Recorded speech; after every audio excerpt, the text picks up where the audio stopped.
Alright, so this is a video on how to simplify algebraic expressions. Just a couple of tidbits to note.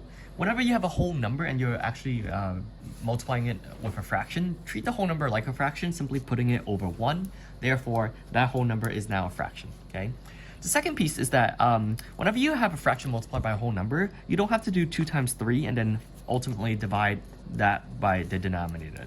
Right? There's a faster method which is called cross cancellation. If you see a number on the denominator and the numerator, just cross cancel it out. You'll still get the same answer, which is ultimately 2 anyway. Okay? And just finally to note, distribute means you have to actually distribute to all. So let's get into the actual math right here. Okay? First you have here, I'm just gonna write it out, 2/3 times a squared minus 2/3 a. And then this I'm gonna cross cancel, so that means I'm gonna get minus 2. And in this case right here, I'm going to actually put this underneath because it's a lot easier to see. 1/3 times a squared is 1/3 a squared. 1/3 times 2a is going to give me a positive 2/3 a. And then finally, 1/3 times 6 is going to give me 6/3, which is going to be positive 2.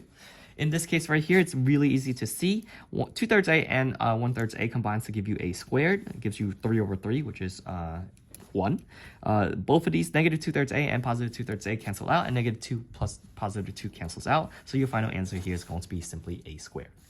Second question, let's go ahead and distribute this right now. We have 5.4x minus, this is going to give you minus 10.8y minus 2.7x plus, and then this is going to give us 8.1y. Okay, combine like terms. So these two combines to give you 2.7x. And these two combine to give you negative 2.7y.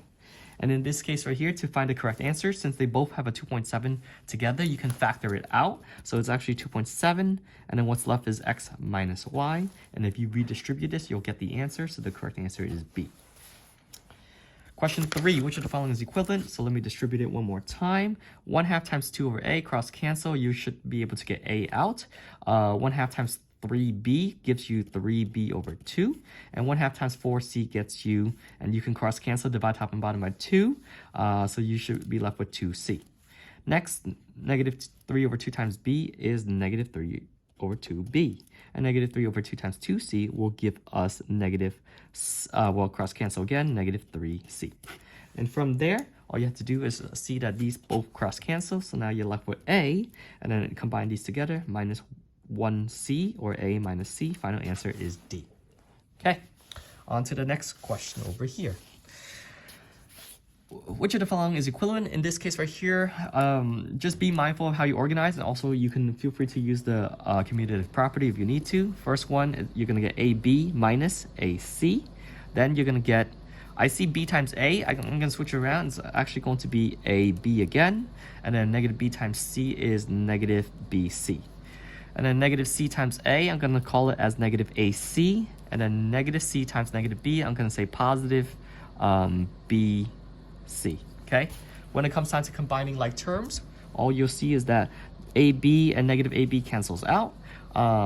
Negative ac gives you negative 2ac. And then negative bc and positive bc cancels out. So your final answer is going to be answer choice D. Okay. Question number 5. Which of the following is not equivalent? Remember, orders of operation, you have to start from within first. So let's leave the 3 outside. You have here 6a minus 3 plus 3a minus 5a minus 5. Okay? Let's combine like terms inside the parentheses first. 6a and 3a is 9a minus 5a, that's 4a. So it's 3 times 4a. And then negative 3 times negative 5 is negative 8. And in this case, we can distribute. We'll get here 12a minus 24. Now, you got to read the question carefully because it's asking what is not equivalent, right? So obviously, answer choice A is equivalent, so that works. 24 times a is going to give you 12. Well, actually, it's going to give you 24a, which automatically makes this answer choice wrong, okay? So it's not going to be equivalent, whereas here, 12 times a gets you 12a, and then 12 times negative 2 is negative 24. And answer choice D checks out as well. All right, finally, let's take a look at this last question. Once again, take it one step at a time. P minus 2/3 times 2p is going to give you negative 4p over 3.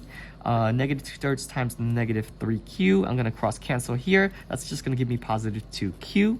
And then on this side, negative 1/3 p plus, or it's actually minus 4/3 q. Okay, now let's combine like terms here.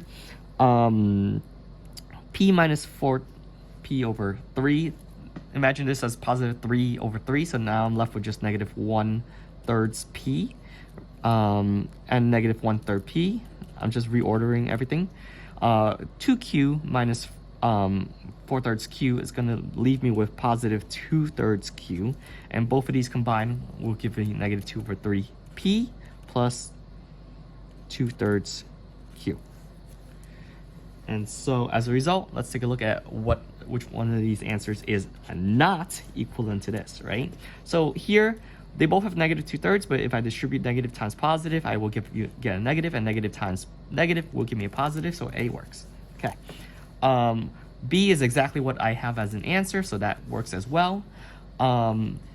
In this case, C is not going to be the correct answer, because if I distribute, this gets me a negative term, and if I distribute again, this gets me a negative term, negative 2/3 q, which is not matching my answer here, so answer choice is going to be C.